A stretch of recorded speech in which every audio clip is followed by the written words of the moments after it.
Shalom, everyone. We are just a few days before Passover 5786, 2026, and we're in a very, very biblical times. The world is going through uh, a very powerful transformation.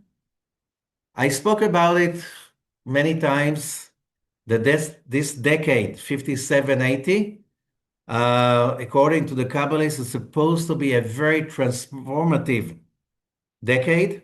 We're already in the middle of it, 86, and there's no doubt the world is not going to be like anything we knew before.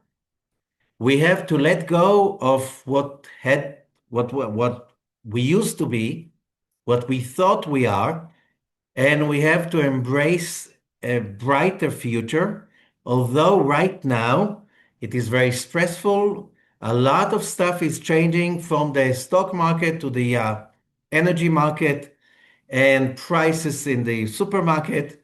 Everything is changing. The way humanity sees itself is changing, and it is in a biblical uh,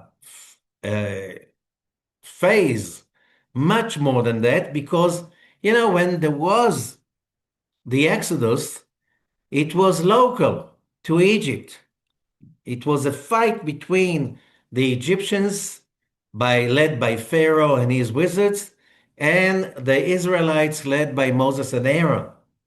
Here, it's basically there is a fight on the same exactly rules. If we can basically see that, the fight is about from slavery to freedom. However, in our case, the whole of humanity is involved. It affects everybody. And this is more than a biblical thing. It's bigger than biblical. This is like universal. The narrative is exactly the same narrative. You have to understand, nothing happens just by mistake. No mistakes, no coincidences. It doesn't just happen. This is a transformation of humanity. We started that decade with the COVID. We entered COVID in a phase of super materialistic culture, and the COVID cooled it down. It allowed us to start thinking. A lot of people started to wake up, especially the ones who were not awake before. Uh, the people who did not awake during COVID, or the ones who woke up and then went back to sleep, are starting to wake up now. And as we realize the world order, world politics, the relationships between or among the superpowers, the forces that run everything from economy to culture to belief systems to religion, everything is changing. Everything is like huge, huge arena while so many battlefields are happening simultaneously. It is confusing. If you think small, if you think like a slave, and we're going to talk about it today, you're not going to go through it properly. It's going to really be hurtful, very annoying, very upsetting, very scary. It can even cost your life. However, if you understand the idea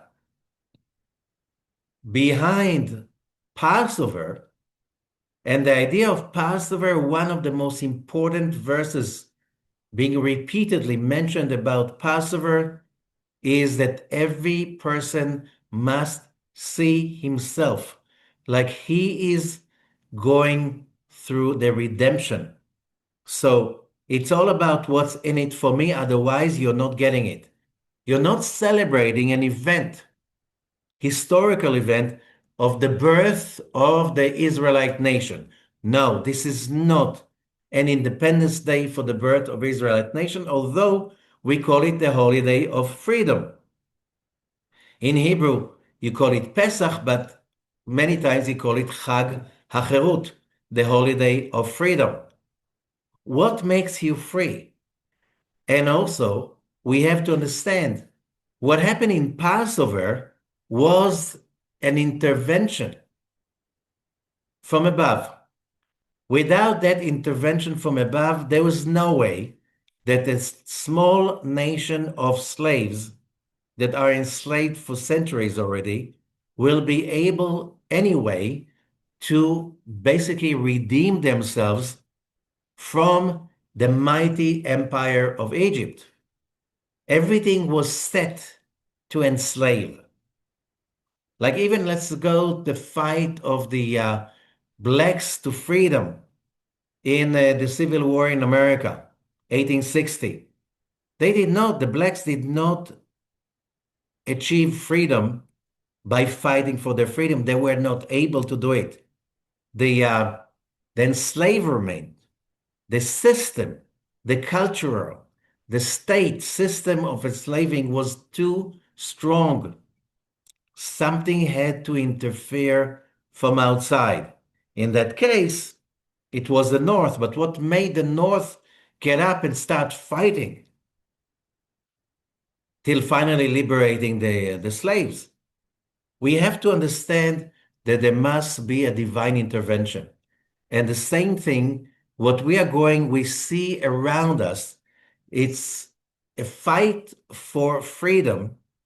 Although most of us are still slaves, and most of us, if we understand the story of the redemption, most of us still prefer to be slaves.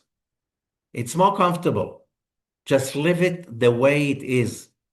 The fact that a lot of people are willing to pay the price for freedom, in many, many senses, it's the fact that there's a divine intervention and something is awakening from above. So from what we will learn today about Passover, we can apply to the process that is happening to humanity as we speak, especially in the last 6 years. And of course, in the last 2.5 years, the pace is even more crazy. So let us begin the journey. And again, we're not talking about just something that happened 33 centuries ago, maybe even longer. We are talking about a system of divine intervention that is basically a continuation. It's like the first big step was during the Exodus, Passover. But now the journey is coming to one of its final steps. And that's the epic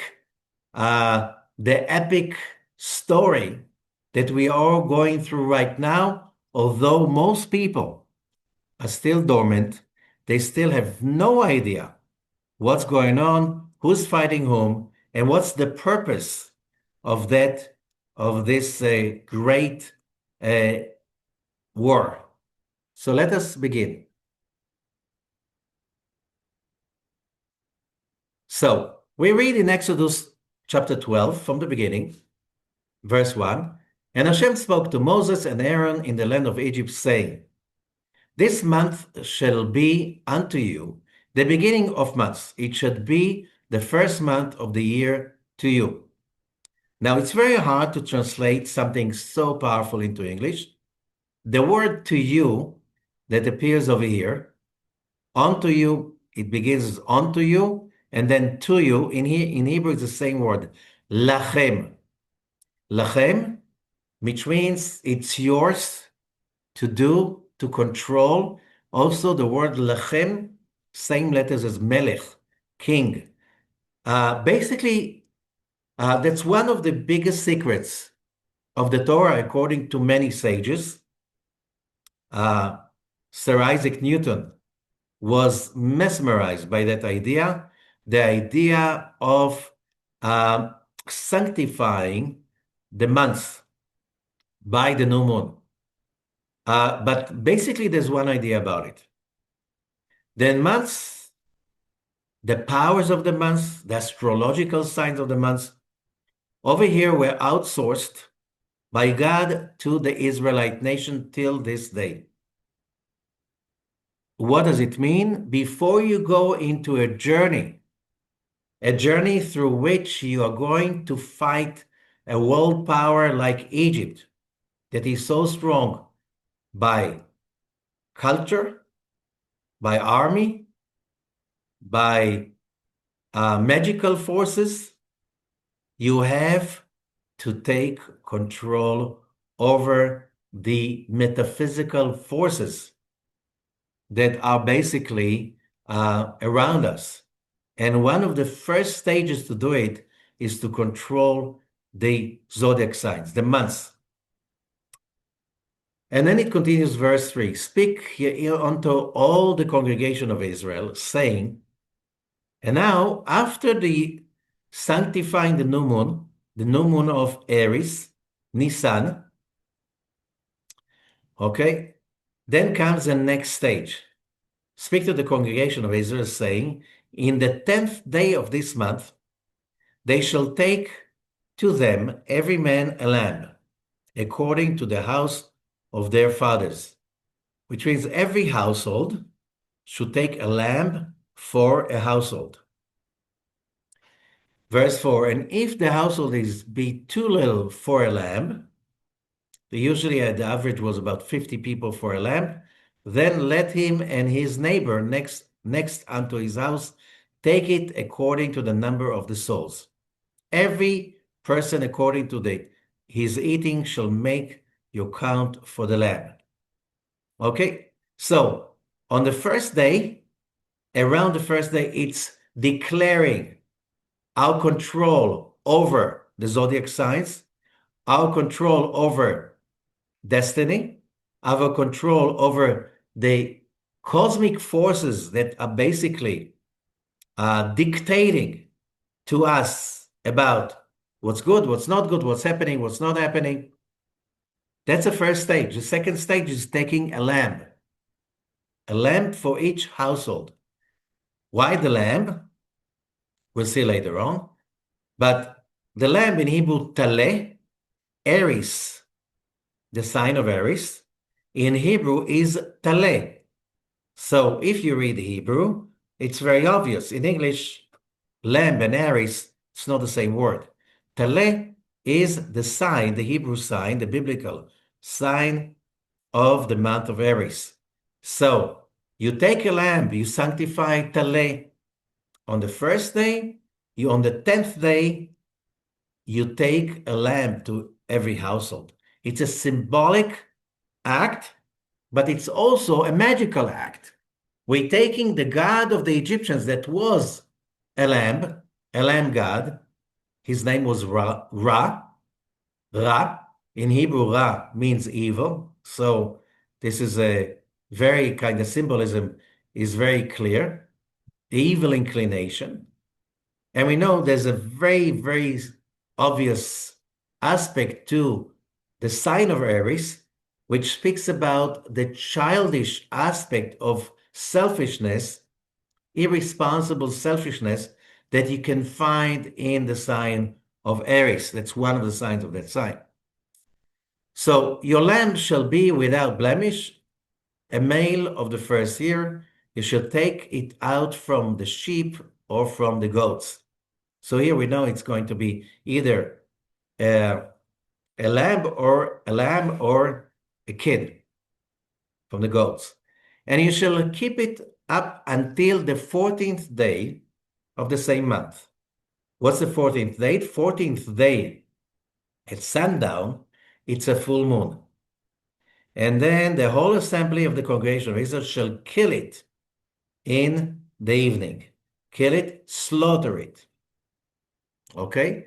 So the symbolism of taking the god of Egypt, which is also the symbol of childishness, irresponsibility, narrow-mindedness, like very kind of a That's what a slave is, that you're enslaved to your own childish desires, and you slaughter that, and the symbol, and it's also the god of the Egyptians that basically adorned and worshipped, like our society today, worship the youth, the strength of the youth, the passion of the youth, and the pleasure of the youth, which is very, very limited to physical stuff. Okay? So the killing is a ritual killing, and they shall take all of the blood and strike it on the two side posts and on the upper doorpost of the houses, wherein they shall eat it. And here we have another symbolism. Again, Hebrew. The word for blood is dam. Dam has a numerical value of 44. Taleh, a lamb, is also 44 in numerical value. Okay, and we all know that the month of Aries, who knows a little bit astrology, is ruled by the planet Mars, Ma'adim in Hebrew, the red planet, and that's talking about what? Hot blood, which means getting very, very fast, angry, excited in a childish, very childish way, which is also symbolized by the blood. The blood comes to the face, hot blood, blood rushing in your veins, all of that, all of these symbolism of the blood. But here you take the blood and you put it on the doorway.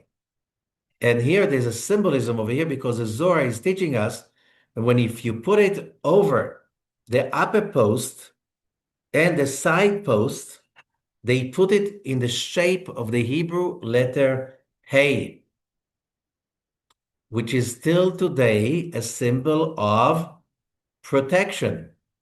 Hey in Hebrew is also a number. Every Hebrew letter is a number. Hey is 5.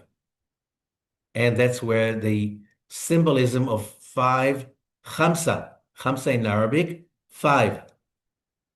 So the ancient Khamsas had only the Hey. Then they added the palm, the hand, okay? And then they dropped the Hey and only the hand stayed.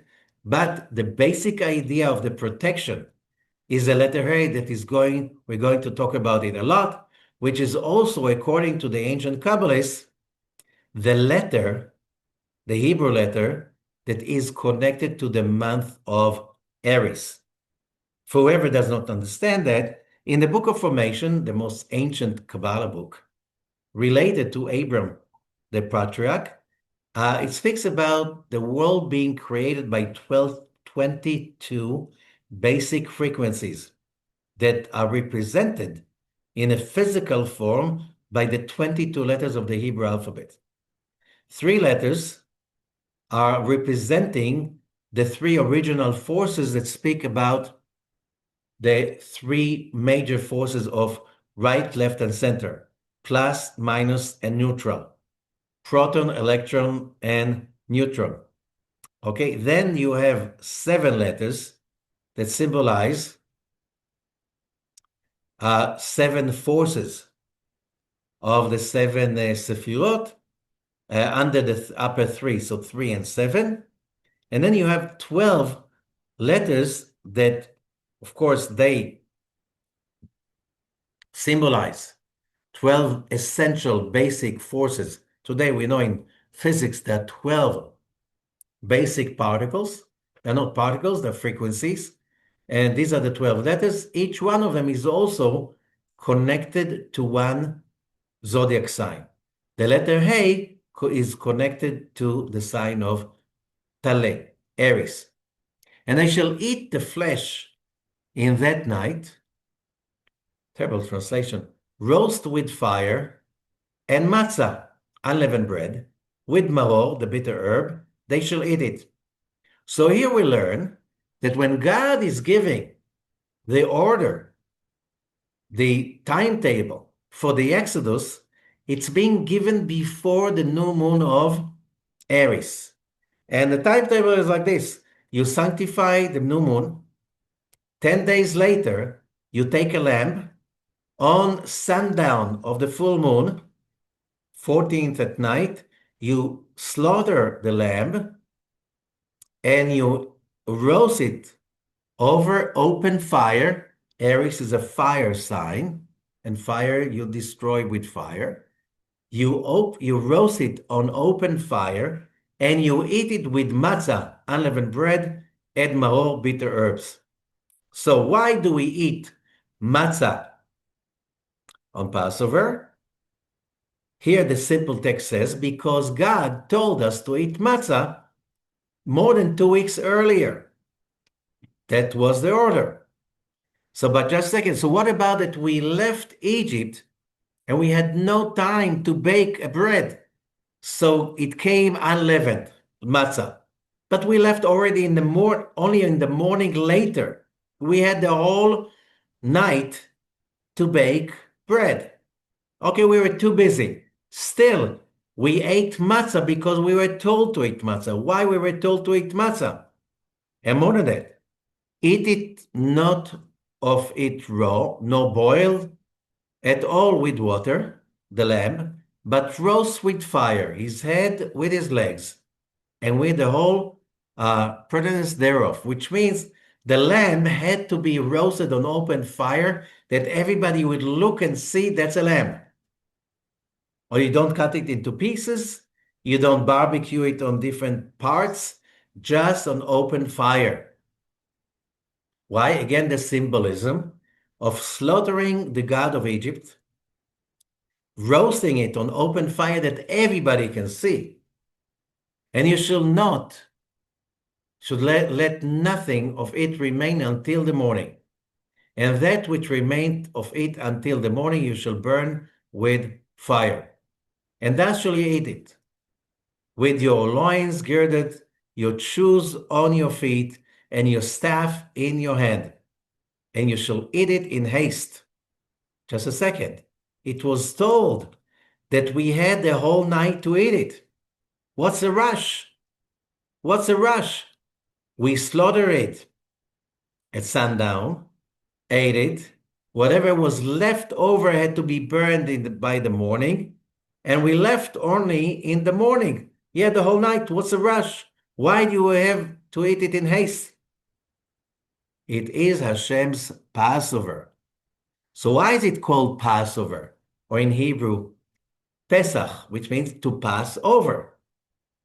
We'll see. For I will pass through the land of Egypt this night, and I will smite all the firstborn in the land of Egypt, both man and beast, and against all the gods of Egypt I will execute judgment. I am Hashem. And the blood shall be to you for a token upon the houses where you are. Again, putting the blood on the doors. And when I see the blood, I will pass over you, pass over, and the plague shall not be upon you to destroy you when I smite the land of Egypt. And this day shall be unto you for memorial, it says for generations, and you shall keep it as a feast to Hashem throughout your generations. You shall keep it a feast by an ordinance forever. 7 days shall you eat unleavened bread. Even when we are being told that before the new moon of Aries. The first day you shall put away leaven out of your houses. That was not said after we left. That was said before we left. For whoever eateth leavened bread from the first day until the 7th day, that soul shall be cut off from Israel. If you eat leaven. And in the first day, there shall be an holy convocation. It will be a real holiday. In the 7th day, there shall be an holy convocation. Still, it's kind of a Shabbat, a sabbatical. You don't go to work. You don't play, you don't play music. You don't buy, you don't sell. No manner of work shall be done in them, save that which every man must eat. You're allowed to slaughter the lamb, roast it, just whatever is cooking for that moment eating, you're allowed during the first and the seventh day of Passover. That only may be done for you, which means only for your immediate use. And you should observe the feast of unleavened bread. For in this self-same day have I brought your armies out of the land of Egypt. Therefore shall ye be observed this day in your generations by an ordinance forever. So here's the timetable. Is that clear? Anybody has a question?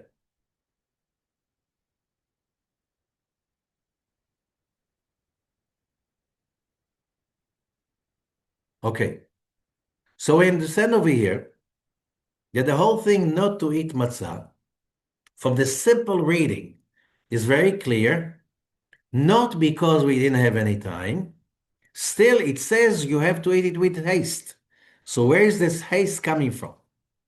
So now let's come to the reading of Rabbi Zakloria, the Arizal, from the book The Gate of Meditations, chapter 1.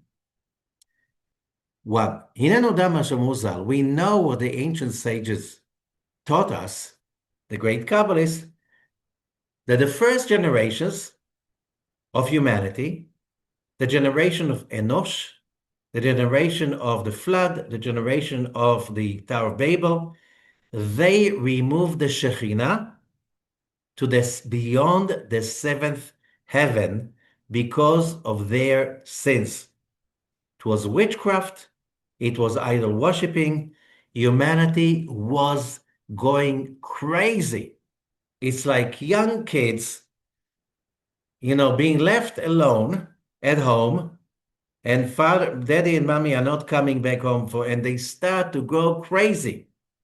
They try everything. They play with fire. They play with everything they find. They play with electricity. They make experiments. They try to find the boundaries. And our kids, they're very young, inexperienced. They have no idea about the rules. And the result is that they simply connect, attach to the upper sefirot to draw passion. Kids, they want to have fun. They want to intensify the fun as much as possible. That's being a kid, if you remember what does that mean, especially if there's nobody around to watch them. The result was hurting the whole world up to the seventh heaven. Veda, you should know, כי ישראל שהיו באותו הדור של שעבוד מצרים, the souls of the nation of Israel that were in that generation enslaved in Egypt, they were very special souls. They were, but part of the big celebration of like trying to find the limits of how can I get more pleasure than from anything possible. The legend is talking about that. Just to remind you, the legend is just showing the legends in the Talmud and in the Zohar. It's not factual, historical truth. It's just talking about a framework that if you really learn spirituality, you can understand it. One of the ways that children discover the world, they're looking for discovering pleasure. So it's like eating chocolate, ice cream, looking for whatever you can get you high fast. Part of it is sex and revealing your sexuality. And that was the same story. There's a story about Adam that he, for 130 years, he was discovering the joy of sex, but in the most unsupervised way, just how can I enjoy more? And what he did at those 130 years, that's what the legend is saying, he was bringing sparks from the highest places, from the Sfirat Da'at. And those souls that were brought, forced in through his sexual experiments by himself, which means he was away from Eve for that period.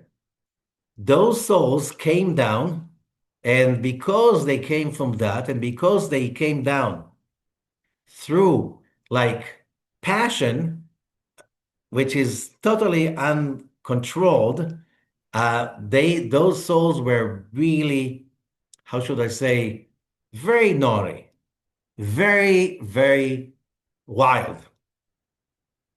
And then those souls came in the major souls of what is known the generation of the flood.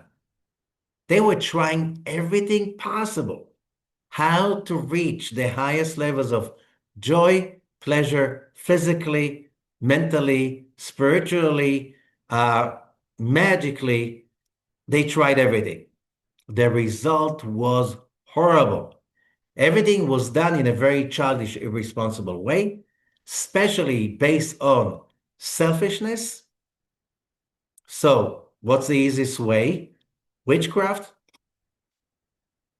uh, unlimited sex with anything, with everything, in any time, in like everything.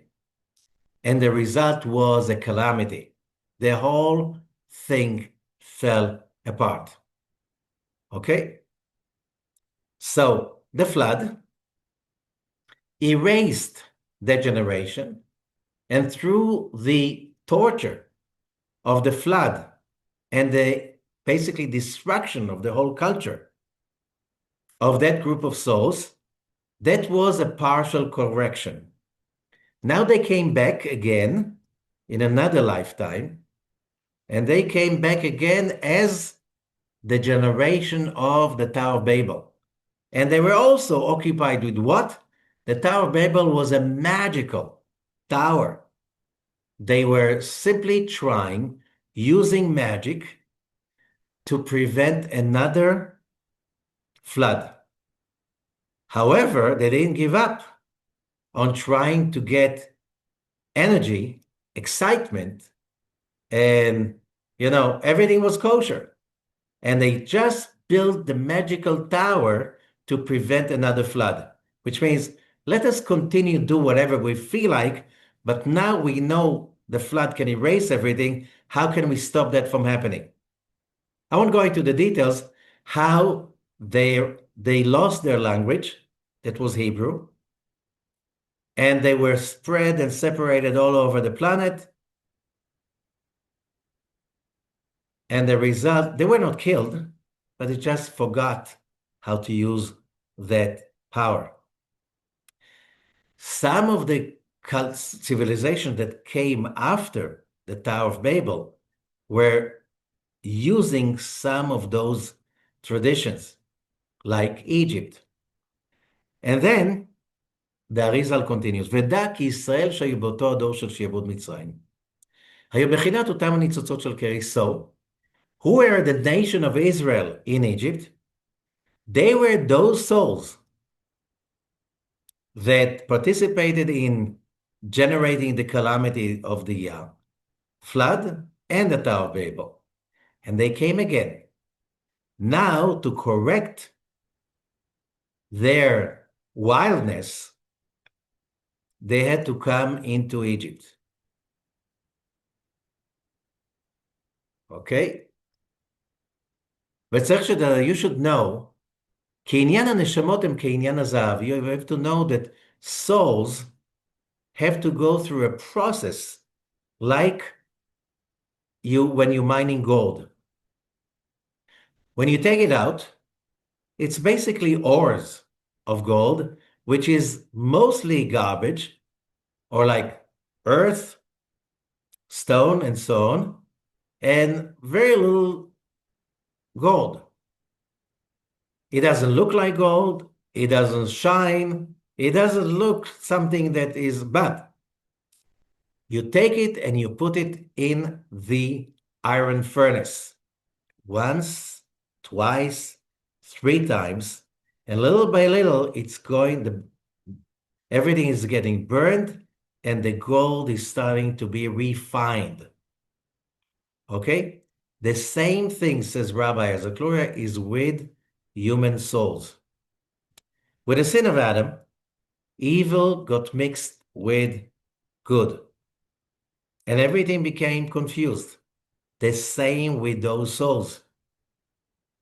So those souls were being refined slowly, slowly, generation after generation. When did it start to show that it is gold? In Egypt.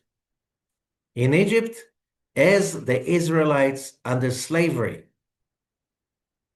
And that's why we have to understand why did they have to go through such a horrible purging, a horrible suffering in Egypt. Because they were not purified enough by the flood, they had the decree that every born son should be thrown to drown in the Nile, like the flood.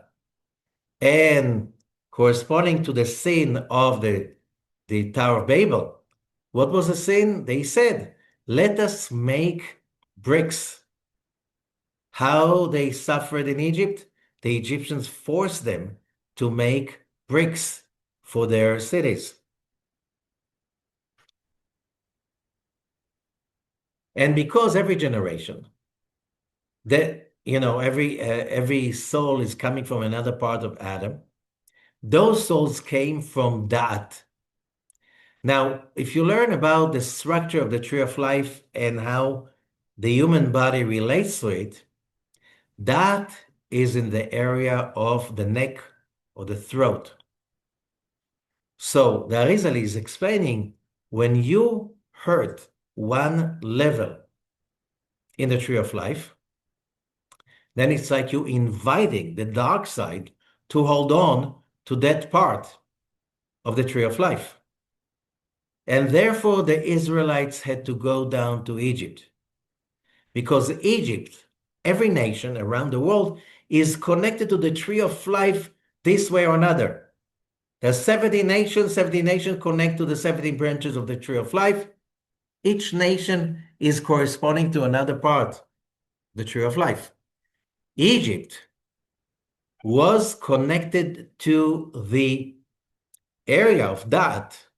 That was the dark side of Da'at. That's the throat. And that's why the throat in Hebrew is the narrow place, Meitzar. That's why the Hebrew name and the Arabic name of Egypt today is Mitzrayim or Masr. That's Mem Tzadik Reish, Meitzar, the narrow place. Or the other side, the throat, is the neck. Pharaoh in Hebrew is the same letters as Ha'oref, the neck. Same, so the Egypt was the society, the culture that presented the darkness that was generated by those souls along the millennia. So whatever we see as a political, let's say a political transformation process, it's all a result. We learn from the Arizal that something is happening in the tree of life, and what we see with our physical eyes, politically, economically, it's only a manifestation of changes in the upper level, the tree of life, where, as it says, as above, so below. Therefore, this is also why the Torah calls Egypt the iron furnace. Why?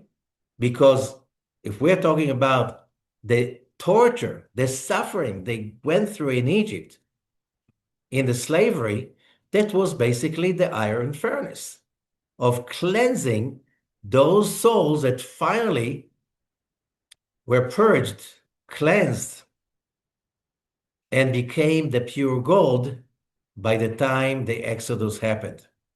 And therefore, how do we know they're pure enough?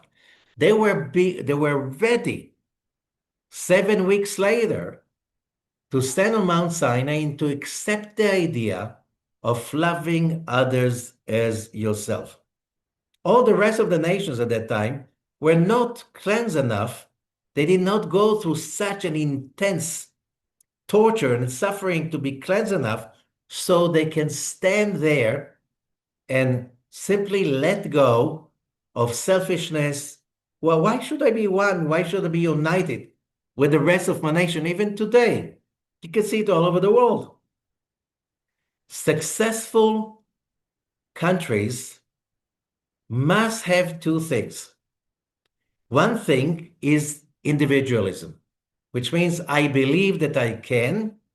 I'll do the best I can to become the best of my potential. And I'm not letting anybody to enslave me. That's one side. But the other side is, and I'm committed to the success of my society by paying taxes, obeying the laws of my government, participating in the political process, and democracy. One of the things in democracy, the democratic game says, when we get together and we vote, the moment there's a majority government, everybody helps them to succeed. We're not going to right now start fighting them the moment. That's called, that's a mixture of collectivism and individualism. Okay, but in order to be able, but I don't like them, so I'll do anything to hurt them. But then you're stupid. You're really not intelligent, because if half of the nation will always sabotage the other half, you'll fall apart. Look around and you see, you'll become a dysfunctional state. Because, if I'm successful, I'm doing it for the rest. I want to be successful, and I want to share that with my countrymen, with my nation, with my country. Many countries are very successful, and it's not one nation. It's many nations supporting each other. Okay, many groups.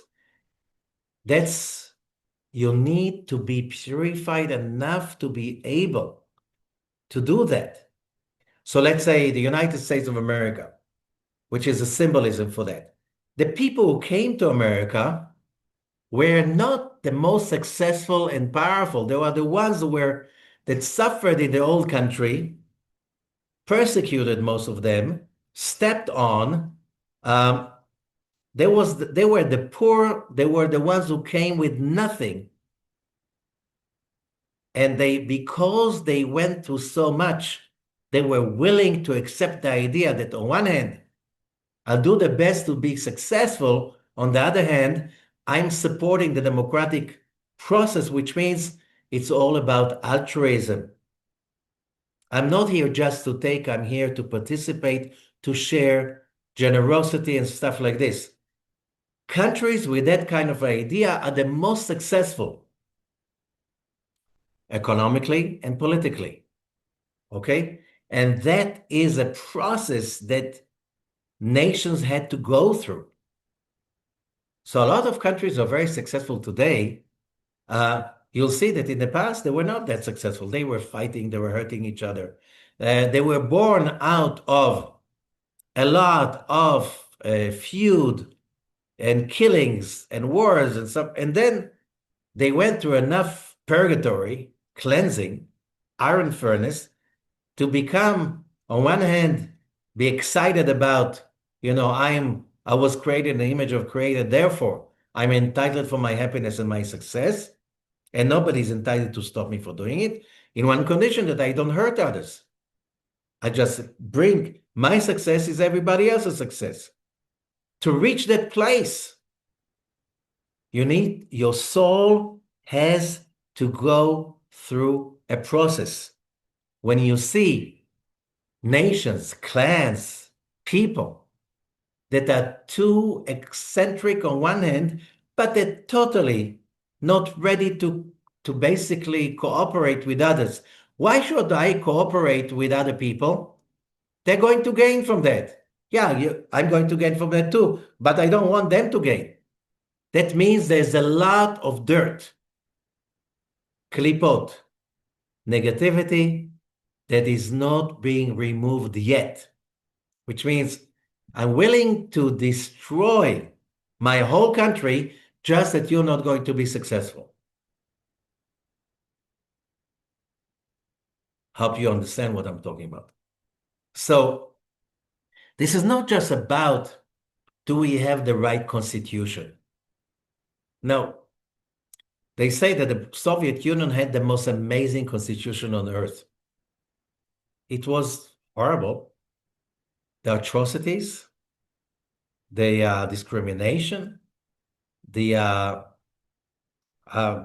whoever reads about the horrors of the Soviet regime and any other communist regimes that survived after that, the injustice.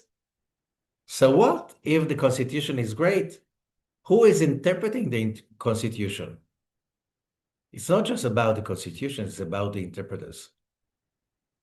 And therefore, the Israelites had to go to Egypt to be cleansed, and basically to be cleansed so they can lead the process of purification for the whole planet. So if we're talking about the Exodus as the beginning of the process, what we're going through around right now is humanity is not just fighting about resources, minerals that you can make, motherboards for computers, and all of that stuff, or electric batteries. No, it's much deeper than that. There's a spiritual thing about the basically the fruition of the process that is taking thousands of years already, of the cleansing of the souls of all of humanity. The Messianic era is not just for one belief system. It's not just about one group of people, national group, religious group. The Messianic era, if you read the book of Isaiah and Ezekiel and all of those prophets, it's not about one group. The Messianic era is about the all nations of the world, but it's about purification. It's about what will happen that people are not going to use swords anymore against each other, which means people are not going to invest in weapons to kill anymore each other. Why? You need to eliminate the evil inclination in order to achieve that. So we are in one of the most important stages. I'm talking about the year 58, 5786, known also as the 2026. It's the whole world is about what kind of regime is going to rule. Is it going to be dictatorship? You have to tell people what to do because you can't trust them. They're too selfish. So you have dictators. Big part of humanity are ruled by different kinds of dictators. Is it going to be a religious dictatorship?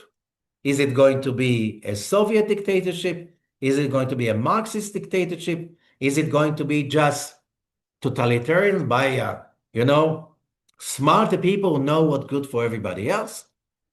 Or is it going to be democracy? And how democracy is going to be determined? Who is going to really control the democracy? The rich people that basically hire the politicians? Or is it going to be just the wise philosophers that are basically running the show behind the scenes? They are ruling the court. They are ruling the clerks just behind. They're ruling the academy, and basically we don't ask the people. They can just vote, but we'll do whatever, in how many democracies for decades already, you ask people, do you feel that your elected government really represent your interests? The majority will tell you no. So who are they representing? The money, the power.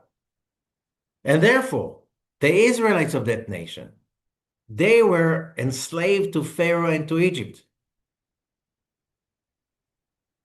because they caused that. And the whole exile in Egypt and the whole, uh, basically, it was forging, like in the in the iron furnace.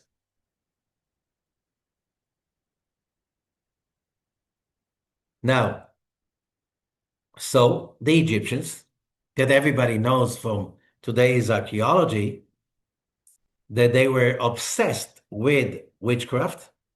We're trying to wish wash, but it was dark magic. And it was all curses and dark magic of idol worshiping. They, Rabbi Ezekiel is saying, because they were controlling the highest level ever of dark magic, that is the neck.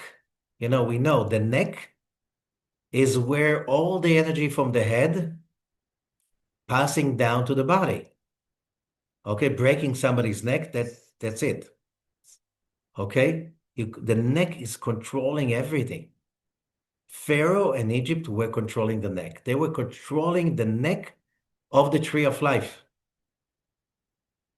And because they controlled that very important path of energy flowing from above to below, the result was, says the Arizal, Ze'anpin, that Sephirah in the tree of life that connects the upper world and the physical world, that Sephirah, that emanation that allows us to connect to white magic, spiritual magic, the magic of love, the magic of hope, the magic of sharing with each other in a magical way, not just in a physical way.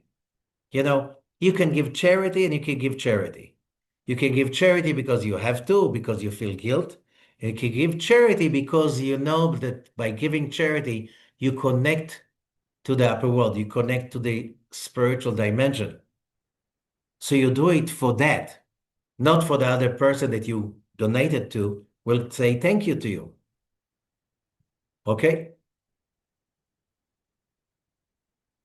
That path was totally eliminated by the Egyptians' dark magic. There was no connection to simply positive magic of doing good. So what controlled? Fear. How do you control people? Fear. How do you subjugate people? Fear. You simply subjugate people by torturing them and making them believe that they don't have the right for happiness, for freedom, for individualism, for anything about manifesting their full potential because they were created in the image of God. That is the most important pillar of subjugation, of cruel regimes. Doesn't matter what is the ideology of that regime. How can the few control the many? Brainwashing, simply brainwashing. You don't deserve, you're nothing, you can't trust you. We will control everything. We are superhumans and you are just filth. It worked. It worked in all the dark regimes in history. ונמצא כי זמן גלות מצרים, so we understand at the time of the exile of Egypt, the torture in Egypt, that was a time of darkness for all of humanity. Why? It was kind of the darkness of human negativity, klipot, the power of dark forces that were created. That darkness eliminated the ability to connect to the upper level, which is called also in the book of Exodus, the name of God, Youdkevitch, Tetragrammaton, it symbolizes that power of hope, trust. More than you love God, he loves you. And therefore, like a father sees his child trying to walk, and every time you try, he's so excited. And every time you fall, he's saying, don't give it up. You can, I believe in you. That level of father and child did not exist. It was covered up. It was blocked. So much witchcraft, so much negativity. So when Moses had the revelation of the burning bush on Mount Sinai, he knew it's about the Egyptian exile. He knew exactly the story. He knew that the separation of the Tetragrammaton up to the above the seventh heaven. And he knew that the correction is about that Tetragrammaton. But he thought the correction is about the Tetragrammaton.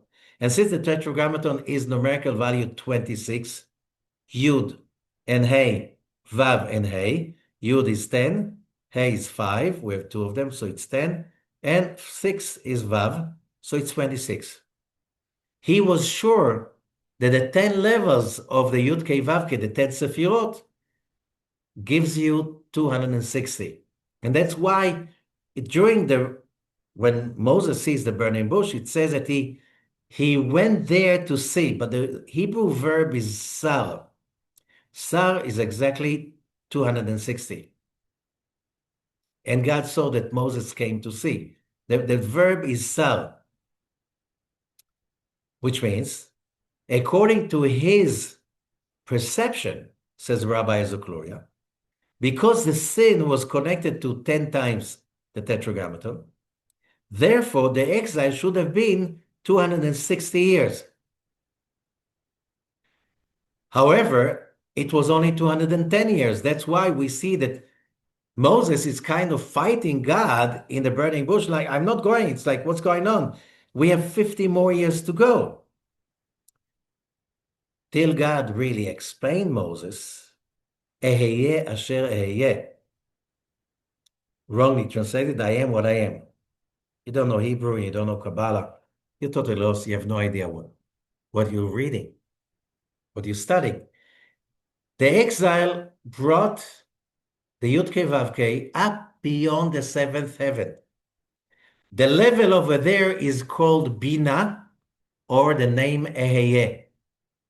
So it's not I am what I am, it's Eheye asher eheye.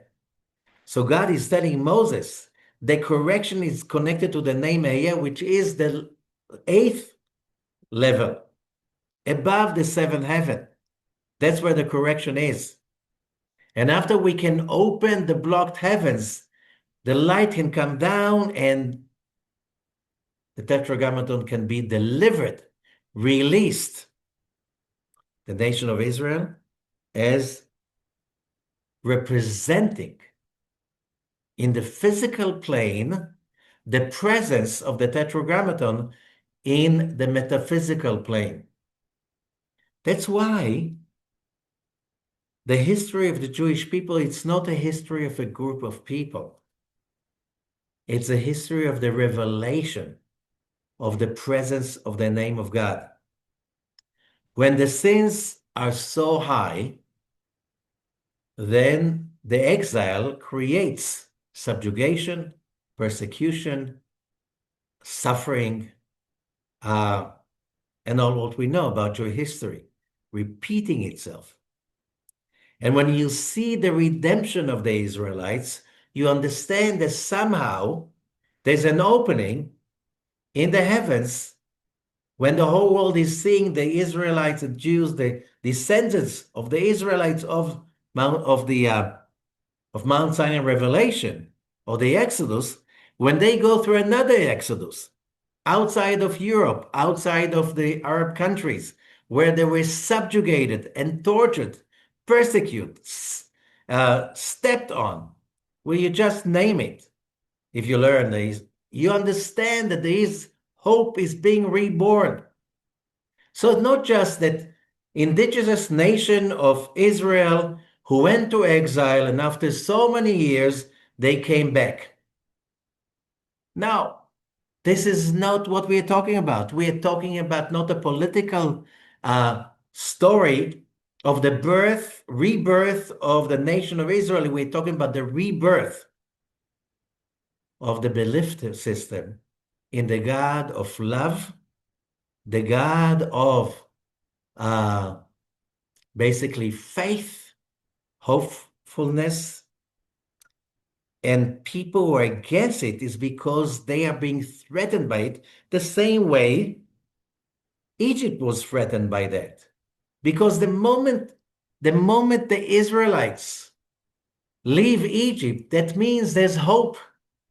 And the moment people are really hoping, you can't subjugate them. You can't dictate to them. You cannot create a dictatorship of horror anymore. Why Israel is a symbol nowadays that every dictatorship hate with full venom. You just go through them.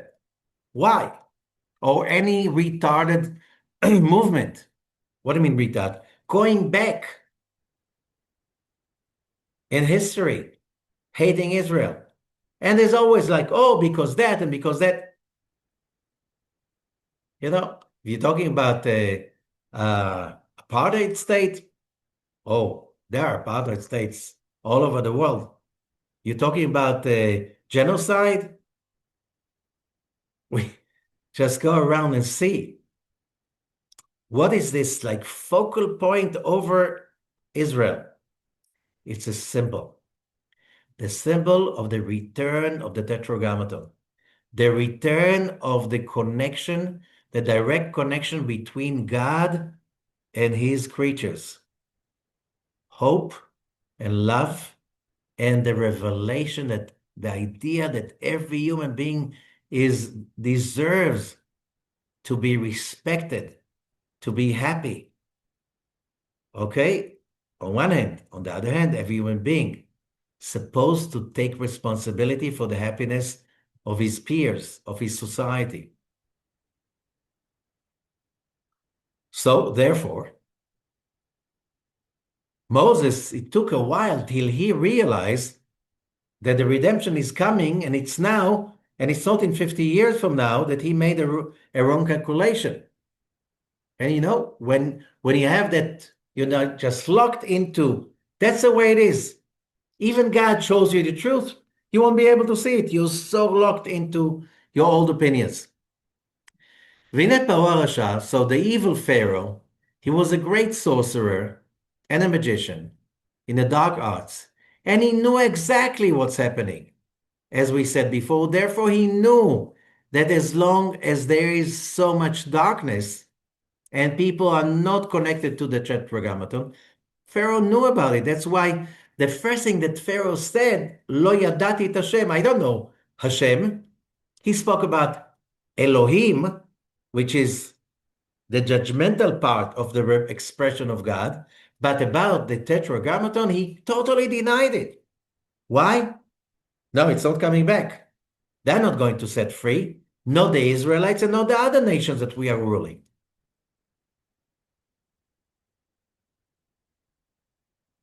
So we understand that the redemption, says the Ari of Egypt, had to be with a great miracle. Because the darkness was so strong.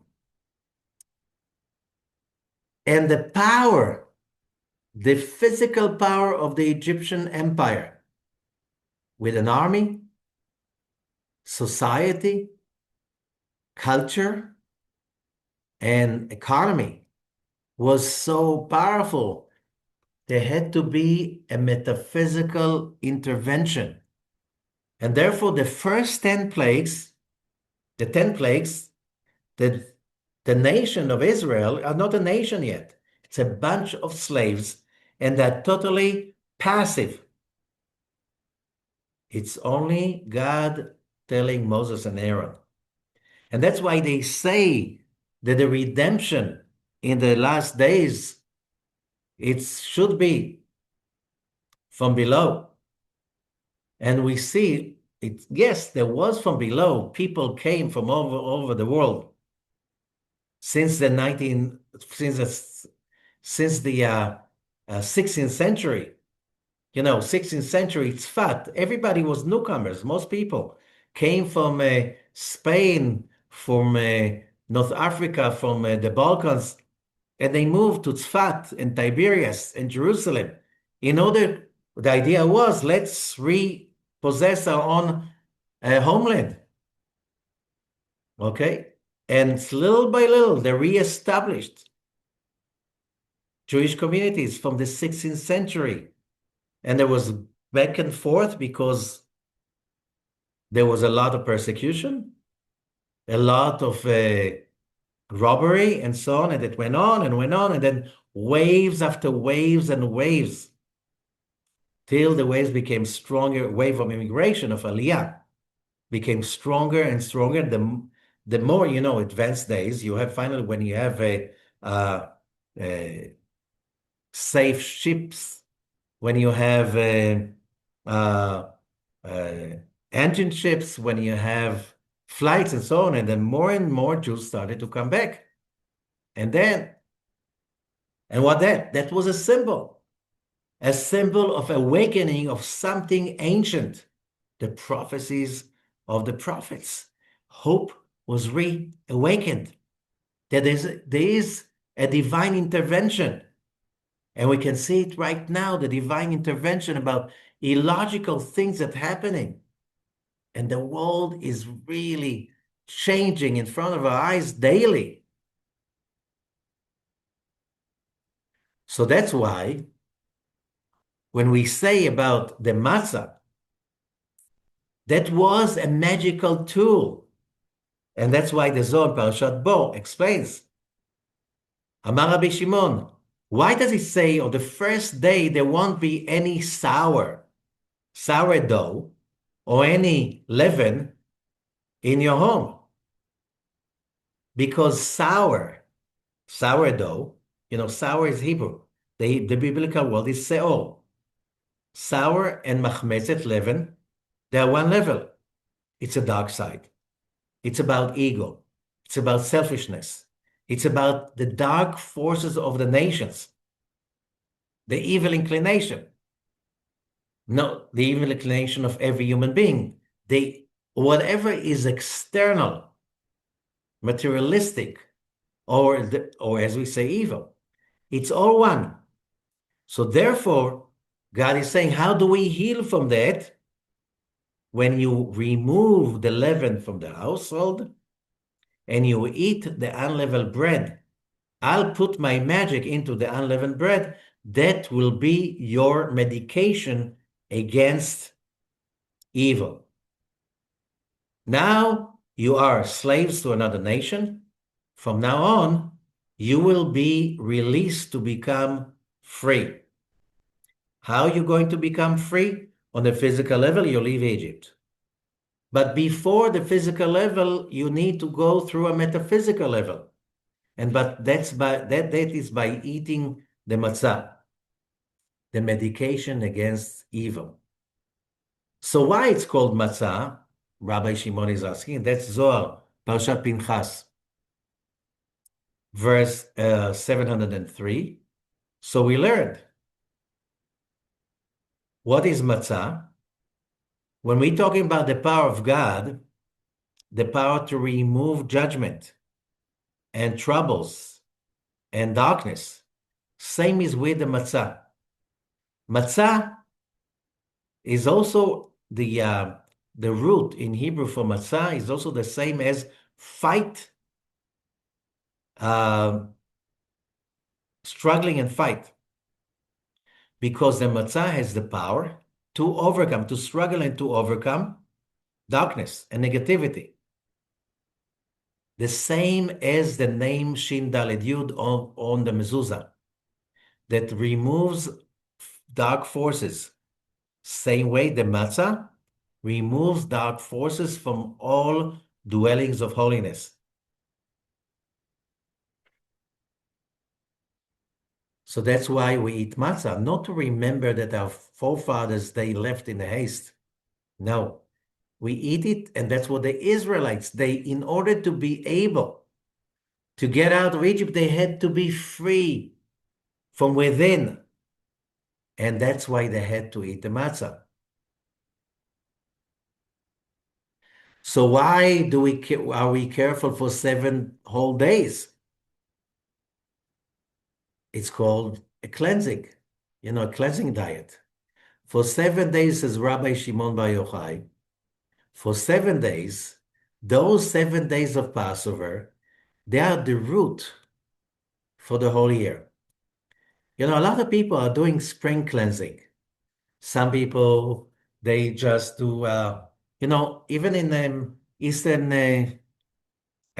healing physicians, they say this is time, the spring cleaning is you just do liver cleansing, body cleansing, all of that.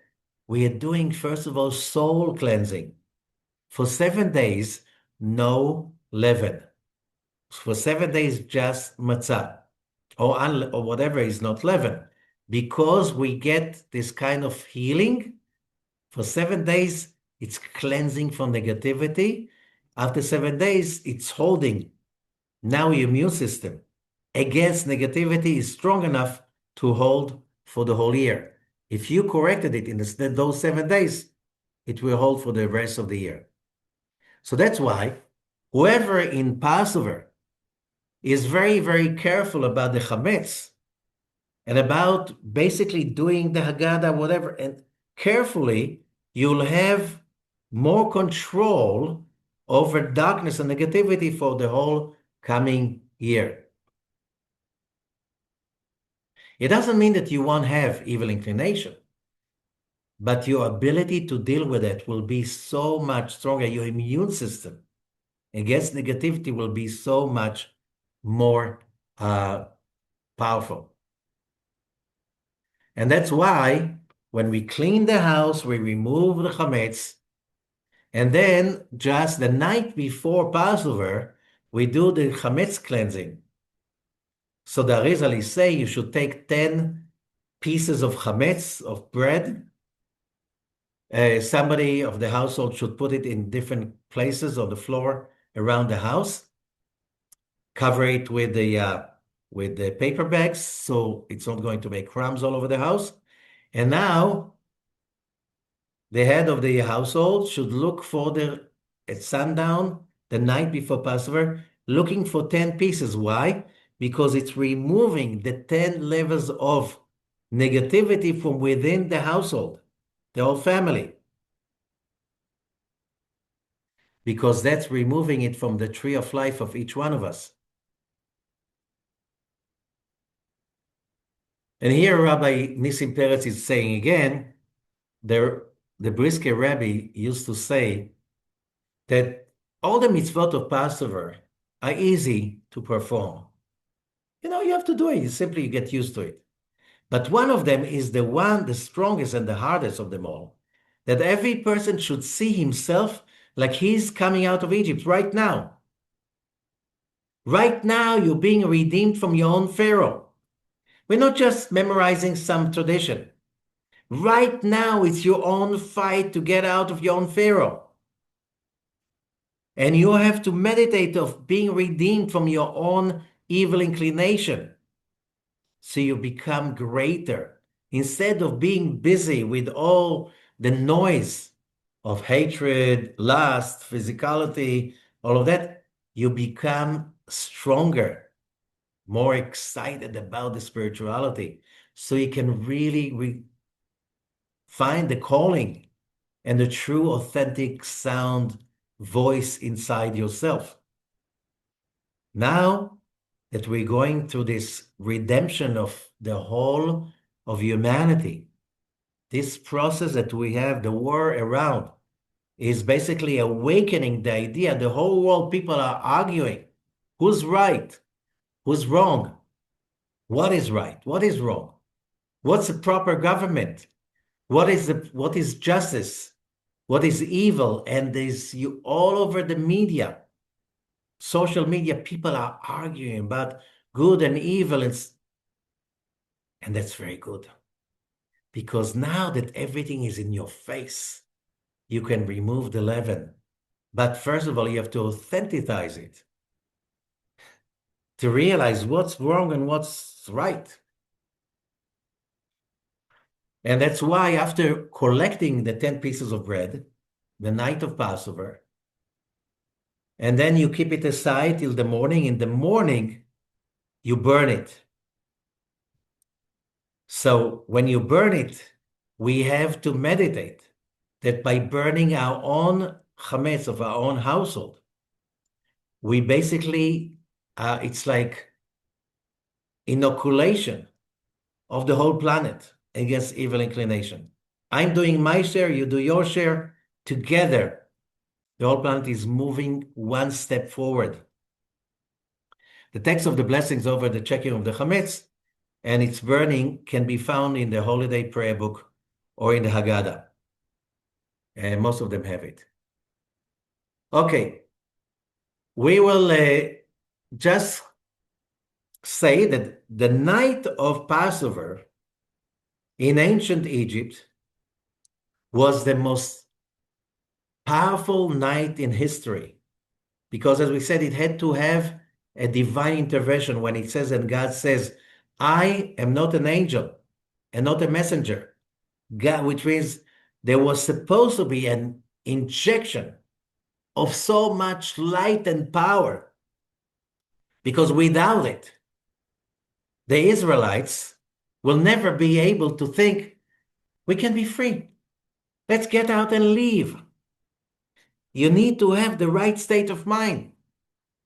And that's another reason why it's called Passover. Passover, because we had to pass over all the levels of spiritual growth, achieve real epiphany and prophecy like every Israelite.